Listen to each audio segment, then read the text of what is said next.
Así que influye mucho el cómo nos hablamos a nosotros mismos, ¿no? Bueno, influye tanto, porque la conversación interior, cómo nos hablamos nosotros mismos, tiene características hipnóticas. Nos mete en un estado de trance, tiene acceso directo a nuestro inconsciente y nos moldea la percepción de la realidad. No podemos pensar que las palabras se las lleva el viento. Las palabras abren cajones emocionales y esos cajones emocionales producen o están asociados a procesos químicos que afectan a nuestra salud y afectan a nuestra eficiencia. Son fundamentales las palabras que nos decimos por la mañana porque ya están influyendo a cómo vamos a vivir ese día, y son fundamentales las palabras que nos decimos antes de dormir. ¿Por qué? Porque durante el sueño se reorganiza la memoria. No nos interesa que se reorganice la memoria alrededor de pensamientos llenos de negatividad. No nos interesa en absoluto. ¿La verdadera talla de un individuo se ve ante las dificultades? Yo creo que sí. Estamos viviendo momentos de mucha dificultad y en los momentos de mucha dificultad sale lo mejor y lo peor de las personas. Porque es cuando verdaderamente nos tenemos que quitar las máscaras, tenemos que entrar en contacto con nosotros mismos y preguntarnos ¿quién soy yo o quién he de ser frente a estas circunstancias? Y la verdad es que la vida y la historia nos demuestra que esto es así. En situaciones muy complejas por las que ha pasado la humanidad, se han visto ejemplos de superación, ejemplos de inspiración que todavía nos conmueven. Doctor, ¿es verdad que si no nos gobernamos, no gobernamos nuestra mente, ella nos gobernará a nosotros? La mente es un instrumento de la consciencia, cuyo anclaje está fundamentalmente en el tejido cerebral y en el tejido corporal. La mente puede ser llenada de pensamientos muy negativos, que los vamos o generando nosotros o los vamos tomando del exterior. Esos pensamientos, si no somos cautos, pueden tomar el dominio de nuestra propia percepción, de la manera en la que vemos la realidad. Y cuando tomamos ese esfuerzo y ese compromiso en entrenar nuestra mente, no en juzgarnos, sino en explorar qué nos está pasando, empieza a hacerse luz en la oscuridad. Eso es la conciencia. Y empezamos a darnos cuenta de la cantidad de veces en las cuales podíamos hacer cosas mucho mejores que las que hacemos. Invito a sustituir el juicio contra uno mismo por la observación de uno mismo, por la exploración, porque cuando uno se conoce, también se comprende.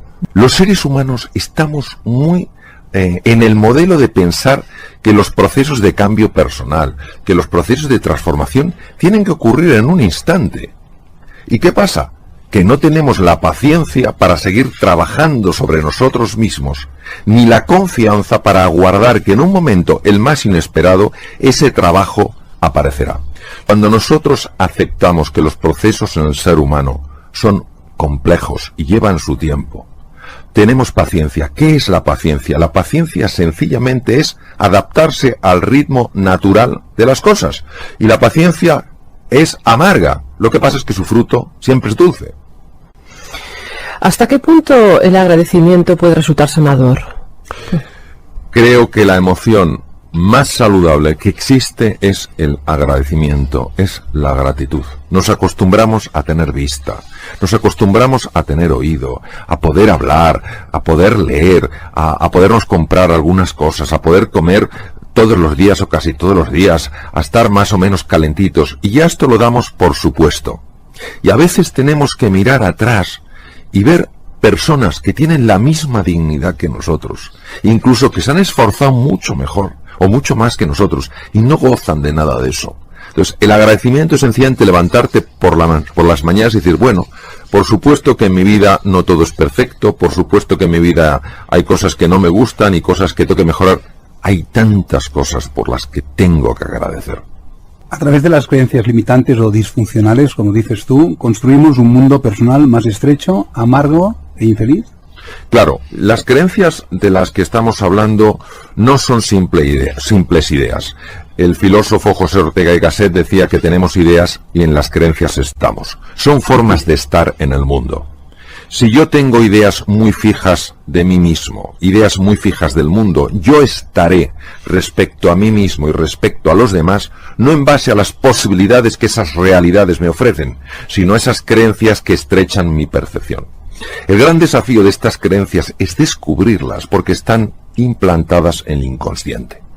Exige un trabajo de observación, no de juicio, de exploración y constantemente dejarse envolver por la pregunta: ¿qué me estoy diciendo a mí mismo? ¿Qué me estoy diciendo a mí misma para reaccionar de esta manera? Si nos dejamos envolver por la pregunta, si tenemos paciencia, si tenemos confianza, hay una parte de nuestra mente que buscará la respuesta y de repente un día aflora la creencia y dices: anda, pero si esto es lo que yo pensaba. En el momento en el que la creencia disfuncional aparece, suele ser tan absurda que lo primero que te quedas es perplejo. A la vez te das cuenta de que es cierto, que eso ha estado imperando en tu vida. Y bajo la luz de la conciencia, esa oscuridad sencillamente se desvanece. Cuando nos hallamos frente a un reto, a un desafío complejo, esto no suele ser agradable. Se genera una tensión interior, una duda de si seremos capaces de resolverlo, de encontrar una solución. Y la tendencia es a abandonar, a tirar la toalla. ¿Por qué? Porque a nadie le gusta el dolor. A nadie le gusta esta sensación de tensión. Ahora bien, cuando tú tienes un motivo fuerte, cuando tú tienes una meta poderosa, cuando estás de verdad comprometido y aguantas, sigues notando esa tensión desagradable. Pero es que ahora el cerebro se encuentra con que no le estás dando una salida fácil. Y como una de las misiones fundamentales del cerebro es protegernos del dolor, él tiene que encontrar un camino para que salgamos de ese dolor. ¿Dónde lo haya? Abriendo dos ventanas. La ventana de la inteligencia y la ventana de la creatividad. Por eso en esos momentos cuando no tiramos la toalla, antes o después se abre una puerta.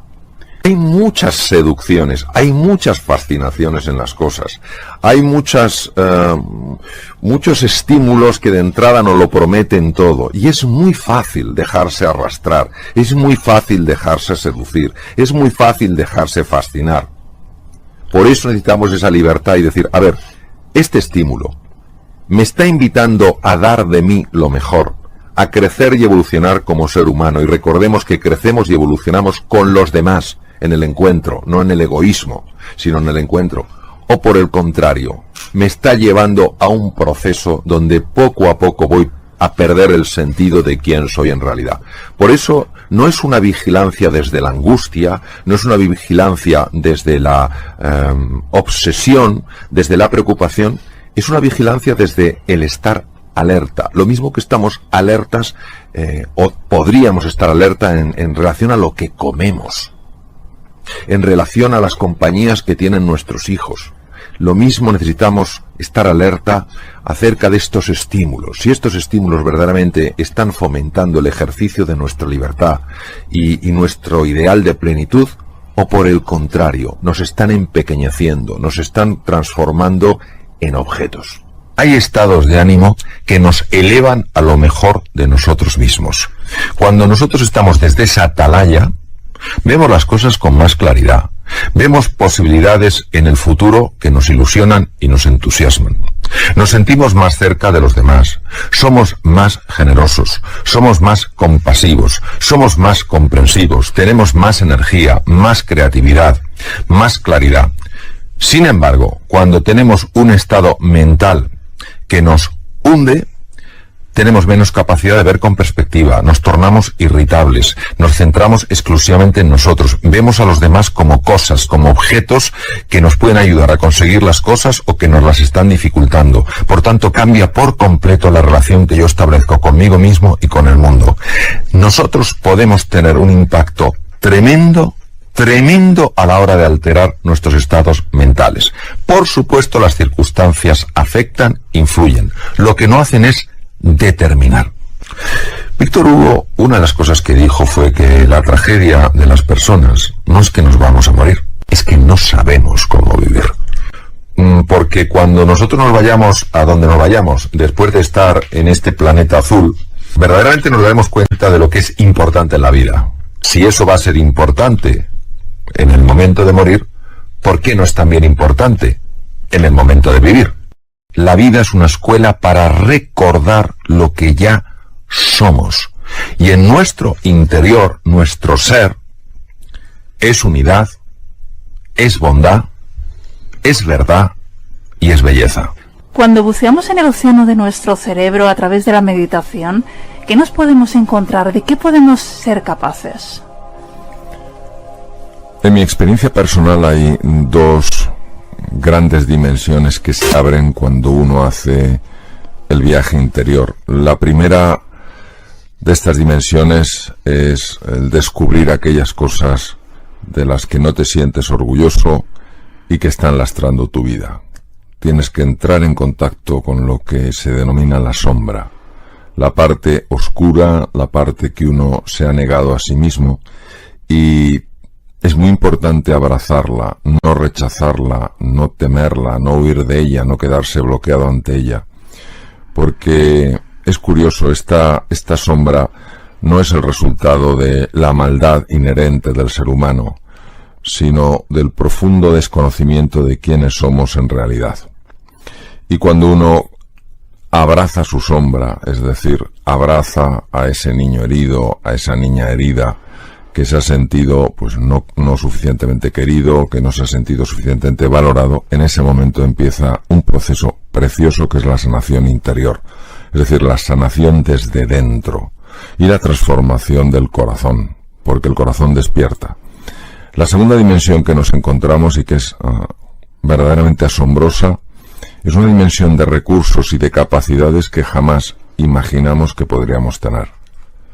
Hay recursos como la creatividad, la claridad mental, la paz interior, la alegría, el entusiasmo, la gratitud, que tienen un poder transformador y que mientras no seamos conscientes de su presencia en nosotros, pues viviremos angustiados, llenos de tensión, tristes, amargados, frustrados, etc. Entonces, por eso considero que aunque el viaje interior no es un viaje fácil, es un viaje absolutamente precioso y me gusta recordar algo que leí hace tiempo, procede de un escrito muy antiguo, que es el viaje interior es el viaje sin distancia, porque viajas de la cabeza al corazón. Entonces nuestra cabeza, nuestro intelecto suele querer controlarlo todo, dominarlo todo, llega incluso a asfixiar elementos fundamentales de la persona, mientras que el corazón es la sabiduría, es el reconocimiento de nuestra grandeza, es el conocimiento profundo de lo que es verdad, de lo que es realidad. Y ese viaje interior, pues claro, cuesta porque es abandonar nuestra zona de confort, que es nuestra cabeza, nuestro intelecto, entrar en un terreno absolutamente desconocido y dejarse llevar solo por una palabra: confianza.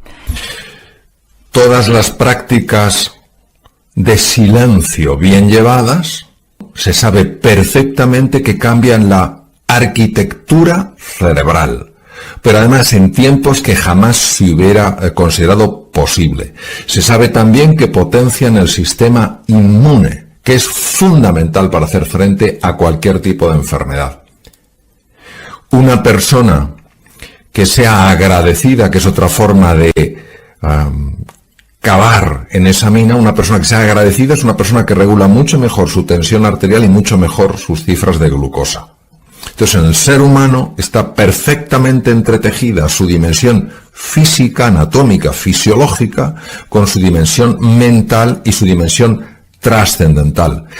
De impacto a nivel físico, impacto positivo me refiero, que tiene que ver precisamente con el crecimiento personal, que por supuesto incluye al cuerpo, incluye nutrición, incluye descanso, incluye ejercicio físico, tiene un impacto directo en los procesos mentales. Las personas que hacen ejercicio físico, que cuidan su nutrición, son personas que están más tranquilas, que son más serenas, que son más entusiastas, está más que visto. Y además afecta a su dimensión anímica, son personas más agradecidas, son personas más generosas. La persona que cuida sus procesos mentales, que practica mindfulness, que consigue equilibrar la mente caótica, es una persona que potencia, como he dicho, La función de su cerebro es la función de su sistema inmune. Y además resulta que es una persona que cuida mejor de la naturaleza, que es más amable, más afectivo con la naturaleza. La persona que por las mañanas, en lugar de enfadarse ante la cantidad de cosas que tiene que hacer, muestra una gratitud por tener un día más que poder vivir, es una persona que curiosamente vive con más equilibrio mental y con más salud física. Lo que te permite el mindfulness, lo que te permite estar aquí y ahora, activando nuevos circuitos y desactivando circuitos que no te ayudan, es empezar a cambiar tu percepción de las cosas. Empiezas a observarte de una manera distinta, con mucha más compasión, con mucha más comprensión. Empiezas a ver a las demás personas con más benevolencia. Te vas dando cuenta de que, claro, que muchas veces la irritación hace que nos provoquemos unos a otros, pero detrás de la irritación, detrás de la provocación, al menos la mayor parte de las veces, no hay un deseo de dañar, sino es como el que está ahí, como el elefante en cacharrería, o sea, no sabe por dónde, cómo ventilar su tensión y la ventila a través de la agresión. Mirad, nuestra mente es como un océano revuelto, donde hay olas grandes, impetuosas, agresivas. Y, pues claro, esto nos afecta a nuestra vida, nos afecta a la salud, nos genera tensión, sube el colesterol, sube los lípidos, sube la glucosa, sube el cortisol, en fin, un montón de lío.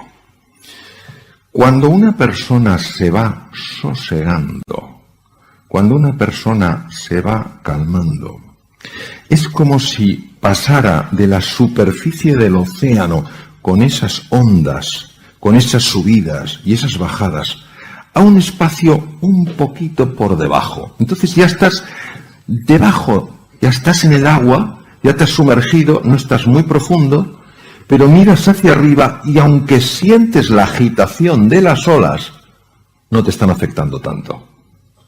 Conforme vas profundizando, vas entrando en un sitio verdaderamente curioso. Este es el fondo de la mente humana. Y entonces, en el fondo, ¿tú qué ves? En el fondo, lo primero que ves son capacidades tuyas que no sabías que tenías. Por eso mejora la confianza, tienes más ilusión, tienes más alegría.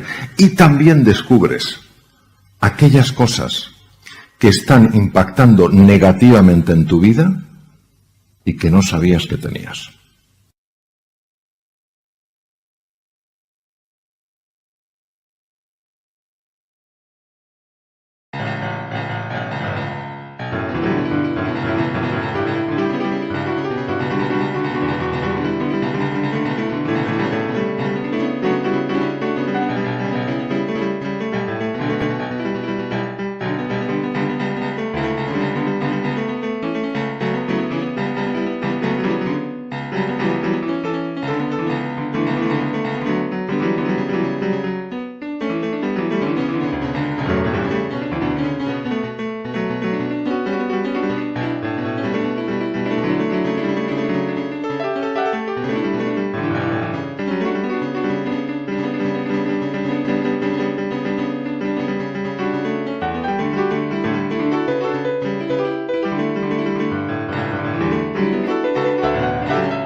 Adiós.